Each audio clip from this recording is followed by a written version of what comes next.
Bonjour à tous, alors je reviens sur ma boîte de graisse pour faire un petit tuto complémentaire parce que dans celui que j'ai fait, je m'adressais vraiment à des gens qui débutaient et ce qui m'intéressait c'était de leur faire bien comprendre le système, c'est-à-dire que voilà, on venait mélanger deux images, c'est-à-dire par transparence, un calque quoi finalement, un sur l'autre, et il y a des endroits où le rend transparent et pas d'autres, et ce qui donne cet effet comme ça de voilà. Donc pour ça, pour que vous compreniez bien, je vous ai fait mettre, on a fait la boîte et par-dessus j'ai refait un maillage, j'ai dupliqué, agrandi un petit peu, vous souvenez-vous, pour refaire un second maillage pour ce qu'on pourrait appeler ça l'étiquette ou la peinture de la boîte dessus. Alors ça c'est pour le cerveau, c'est bien parce qu'on comprend bien ce qui se passe. Mais bon voilà, ça c'est pas très professionnel. On va voir qu'on peut faire complètement autrement en se passant de ce second maillage qu'il y a par-dessus. C'est ce que je vais vous montrer dans ce tuto là. Voilà. Donc là on va supprimer ce maillage. Voilà, déjà là il est sélectionné, c'est-à-dire vous venez ici dans là vous le matériau 02, vous le sélectionnez ici, on le supprime. On supprime ces faces là, voilà, on supprime tout et on supprime par la même occasion ce matériau.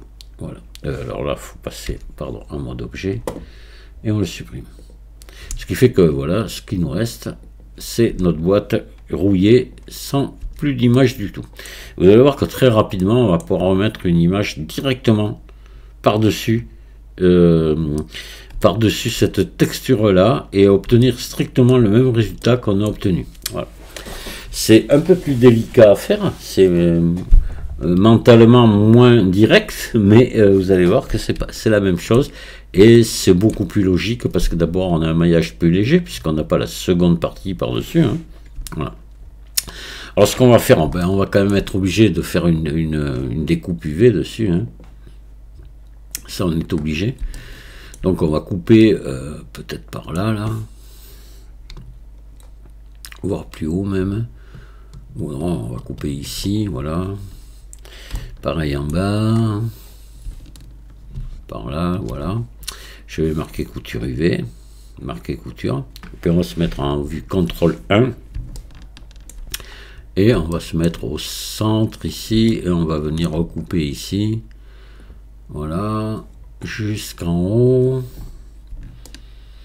On s'est toujours sélectionné là. Hein. Et j'appuie sur CTRL et je viens ici, ouais, et je fais marquer couture. Voilà, ce qui fait que là on a délimité la zone où on voulait mettre notre pseudo et étiquette. C'est pas vraiment une étiquette, je le répète, c'est une peinture qui est sur la boîte. Ce serait une étiquette, ça serait pareil, de toute façon. Allez, donc là on va y aller, on va venir maintenant ici dans l'éditeur de shader, voilà, et on va venir faire des bricoles. Alors, mais avant, on va d'abord, quand même une petite opération à faire là, sélectionner ici, alors on va se mettre à peu près au centre là, voilà. Ouais, peut-être que j'y suis, j'en sais rien, on verra, c'est pas grave. On va faire des contrôles plus et jusqu'à qu'on arrive en haut ou en bas, ça va être en haut au ras du rouge là. Est-ce que j'y suis? Oui, j'y suis. Et en bas, j'y suis pas. Donc là, on peut plus faire de contrôle plus parce qu'on va passer en haut où il faut pas. On va le faire manuellement ici. Et là, voilà. Là, je vais venir dans les matériaux, ici, je vais faire plus, et je vais remettre ici le même matériau, ici, donc dans cette partie-là, que je vais différencier. Je vais juste le renommer et je vais l'assigner. Voilà, ce qui fait qu'on a le même matériau, mais qui ne porte pas le même nom. C'est-à-dire que si je repasse là, voilà, là, on a la même chose partout. D'accord? Allez, on va donc sélectionner. Vous voyez, il y a celui-là, ils sont identiques, il n'y a rien qui bouge là, parce que en réalité il y en a deux, mais c'est le même. Alors, ce qu'on va faire, on va venir travailler un petit peu là-dessus. Vous allez voir, ça va pas être très long. Donc, il va nous falloir, on va dupliquer celui-ci. On va dupliquer le plaquage. Il va nous le falloir. On va ajouter une texture image. Voilà. Là, l'image, on va être en UV, hein, puisqu'on a prévu un dépliage UV pour l'étiquette, on ne peut pas faire autrement. Hein. Voilà, on va venir là, on va la brancher ici. Hop là, pardon. Là-haut, on va aller se chercher notre étiquette. Donc on doit déjà l'avoir dedans. Ici, voilà, étiquette tuto. Pas de problème. Et là, ici, vous allez rajouter un shader de mélange. Oh mon Dieu. Ajouter un shader de mélange pour superposer la seconde image à la première. Hein. Donc shader de mélange. Vous allez mettre là. Vous allez brancher celle-ci ici. Et là maintenant on va venir jouer ici sur le facteur de mélange. Parce que si je pousse d'un côté ou de l'autre, on a soit de l'image, soit de la rouille. Voilà. Et là maintenant on va venir dire à Blender où on met la transparence et où on la met pas. Donc pour ça on va se remettre ici. L'idéal c'est pas ce coup-ci sur la seconde partie, on va pas se mettre en UV, on va plutôt se mettre en généré parce qu'on va utiliser une texture comme on a fait dans l'autre la première fois dans l'autre tuto. Hein. Donc on va ajouter ici une texture bruit. Voilà, on va venir brancher ici. Et ça, c'est pour après pouvoir régler la texture un petit peu en hauteur si on veut. Voilà. C'est tout, hein. C'est pour ça que je mets un plaquage ici. Là, on va ajouter un vecteur par une conversion dégradée de couleur. Ça, il faut toujours pour derrière, comme ça, une texture bruit, Voronoi, etc. afin de pouvoir régler l'intensité du truc, là. Voilà. Et là, on va venir se brancher tout simplement ici sur le facteur ici. Et c'est ça qui va nous dire où on met. Voilà, vous voyez, ça commence déjà à apparaître un petit peu. On commence à avoir quelques taches brunes là.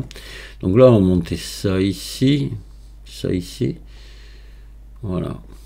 Puis là, ben, on va monter peut-être l'échelle un peu plus haut. Hein. Je sais pas. Si vous voyez après ce que vous voyez là, ça fait beaucoup de tâches. Là, ça en fait moins. C'est toujours pareil. C'est la même chose que je vous ai déjà montré dans le premier tuto. Et on va juste venir régler l'intensité ici. Vous voyez, là, je mets beaucoup de noir. Hop, là, j'estompe. Là, je fais des... Vous voyez, il y a beaucoup plus de différence entre le noir et le jaune. Là, il faut quand même estomper un peu. Voilà. Peut-être comme ça. Allez, on va se contenter de ça. Mais enfin, vous réglerez ça comme vous voudrez. Hein. Voilà. On obtient strictement la même chose que dans l'autre tuto. Je vais monter un petit poil ici. Alors donc voilà, après lui là, ce qu'il va vous faire, c'est pouvoir, si une tâche elle vous plaît pas là, que vous l'aimeriez un peu différemment ailleurs, vous pouvez toujours en position ici, vous voyez, faire bouger, voilà. Si ça doit vous arranger un peu, vous voyez. Voilà. Rotation sur Z, vous allez faire tourner, vous voyez, votre texture différemment. Vous pouvez la diriger un petit peu comme ça vous arrange. Voilà. Mais voilà, là vous avez quelque chose de plus, on va dire entre guillemets, professionnel. Mais ça revient exactement au même. Mais on y a gagné quand même parce que on a enlevé une partie du maillage quand même qui pèse assez lourd. Il faut toujours essayer de grappiller un petit peu au niveau maillage, au niveau poids, hein, quand on peut le faire. Et là, c'est le cas. Voilà. Mais pour moi, je ne pouvais pas vous présenter directement ça pour ceux qui débutent juste. Vous n'auriez pas compris. Voilà. On a fait finalement la même chose, mais de façon totalement virtuelle. Dans le premier cas, c'était plutôt réel. On avait deux images, enfin deux objets qui se superposaient, puisqu'on avait la boîte et une étiquette qui se superposaient. Voilà. C'était de la réalité, entre guillemets, on va dire. Et on jouait sur la transparence. Là, on joue pareil sur la transparence, mais juste sur une image. Voilà. Sur deux images, entre deux images. Il n'y a pas d'autre objet de superposer. Ah, c'est beaucoup mieux comme ça. Hein, voilà. Et alors si vous regardez beaucoup de mes autres tutos, je fais tout, je m'y prends toujours comme ça. Voilà, j'espère que ça vous avoir été utile. Si vous avez des questions, n'hésitez pas et je vous dis à très bientôt. Au revoir.